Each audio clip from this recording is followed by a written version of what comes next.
Salut les amis, welcome on this platform. Si vous regardez l'actualité aujourd'hui qui tourne autour de l'Ukraine, vous écoutez l'état-major ukrainien jusqu'à la présidence ukrainienne, la situation est tellement difficile. Tellement difficile au point où les gens se posent la question, est-ce que la Russie ne va pas emporter d'ici quelques mois la guerre en Ukraine? D'autres personnes disent qu'il y a certains experts qui disent que la Russie va capturer Kiev d'ici septembre. Et les mêmes sources disent que les Russes vont récupérer Lviv près de la frontière polonaise d'ici octobre.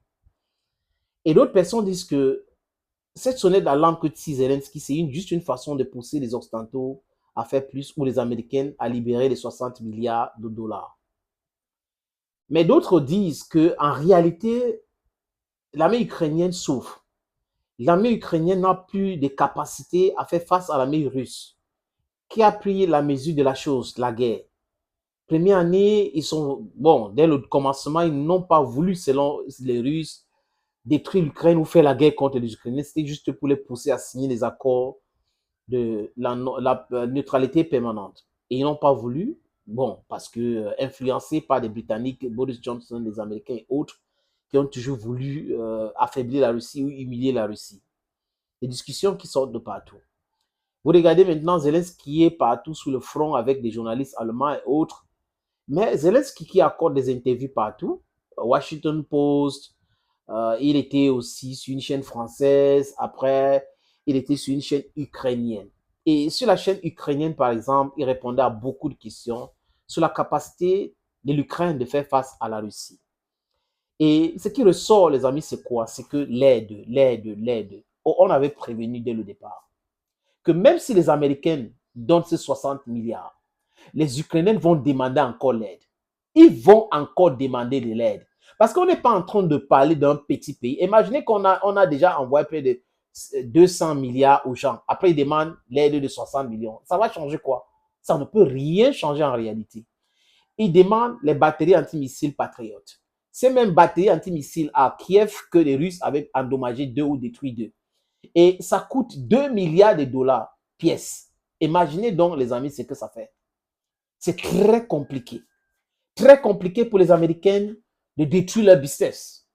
Ce sont des armes sophistiquées, ils ont vanté la prouesse de ces armes et que les Russes détruisent. Et qu'on en voit encore, on est en train de détruire. C'est vrai que les Ukrainiens vont payer, mais il y a aussi le marché. Les Américains donc demandent aux autres pays qui ont cette arme-là de donner aux Ukrainiens s'ils peuvent. Et là, ça rend le truc difficile, très très difficile. Regardez comment les Européens sont en train de, c'est-à-dire qu'ils sont en train de bavarder tous les jours. Mais ils peuvent que bavarder parce qu'en réalité, ils ne sont pas forts. On vous dit que les Allemands sont en train d'envoyer les troupes en Lituanie, près des frontières bélarusiennes et Kaliningrad. Voilà des gens qui disent qu'ils aiment la paix, mais ils sont en train d'envoyer les troupes. Et quand les Russes vont commencer à amasser les troupes aussi, oh, les Russes amassent les troupes alors qu'ils sont en train de faire ce qu'ils sont en train de faire là. Donc, Zelensky tire la sonnette d'alarme.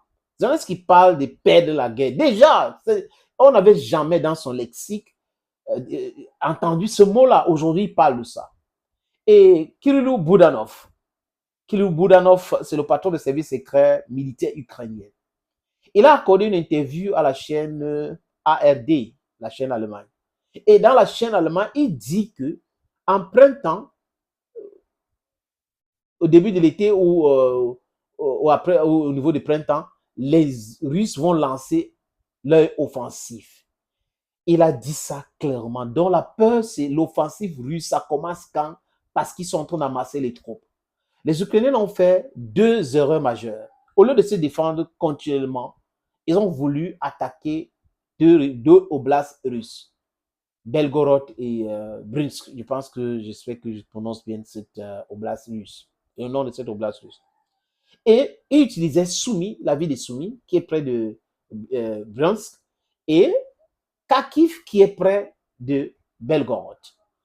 Et là, les Russes se sont dit, hey, si on permet ces choses-là de se produire, ça sera compliqué. Ils ont commencé à attaquer toutes ces zones-là. Donc, ça rend l'équation tellement difficile pour l'armée ukrainienne qui est en difficulté au niveau de Tchasivlor. Ils disent eux-mêmes qu'ils sont terriblement en difficulté là-bas. C'est près de Bakhmut. Donc, voilà tous ces différents fronts-là. C'est ça qui pousse des experts en Occident qui sont des propagandistes en même temps. Parce que là, on les appelle experts, c'est abuser le mot. Ils sont en réalité les propagandistes pro-ukrainiens. Aujourd'hui, a dit clairement que l'Ukraine peut perdre. Ukraine peut perdre. D'autres disent que l'Ukraine va perdre. Et nous disons que l'Ukraine a déjà perdu. Depuis longtemps, l'Ukraine a déjà perdu. Ceux qui ne voient pas cela, c'est leur problème. L'Ukraine a déjà perdu. Et le président Boabo a dit l'autre jour que, mais qu'est-ce qui prend les gens comment est-ce qu'on peut penser que l'Ukraine peut battre la Russie? Ça a commencé par comment pour que les gens commencent à avoir cette idée dans leur tête que l'Ukraine peut battre la Russie. Ce n'est pas possible. Ce n'est pas possible. Et l'Ukraine a appelé les alliés. Et la Russie est en train de battre les Occidentaux en Ukraine. Donc la Russie ne fait pas la guerre contre l'Ukraine. Non. La Russie fait la guerre contre les Occidentaux en Ukraine. Donc le territoire ukrainien est devenu un territoire pour tester les armes. Les bombes planantes, les ceci, de cela, c'est en Ukraine.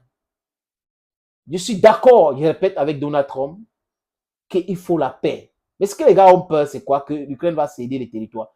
S'ils ne pensent pas tout de suite et qu'ils attendent que Donald Trump arrive et qu'ils ont déjà perdu d'autres villes, il n'y aura pas de négociations sur les villes perdues. Je dis encore, les Russes sont en train de dire, c'est pas moi. Piotr Tolstoï a déjà dit ça. Il n'y aura pas de négociations sur les villes que les Russes ont déjà capturées. Les négociations, ça sera sur toute autre chose. Et Donald Trump a dit clairement que l'Ukraine ne sera pas membre de l'OTAN. Et il va écrire sur noir sur blanc, l'Ukraine ne sera pas membre de l'OTAN. Donc, à quoi bon de faire une guerre jusqu'à arriver à ce point de tout perdre et de se faire humilier? C'est la question que je me pose. Ceux qui ont encore un bon sens doivent aider Zelensky aujourd'hui de sauver ce qui reste de son pays. Thank you, friends. Thank you again and bye-bye.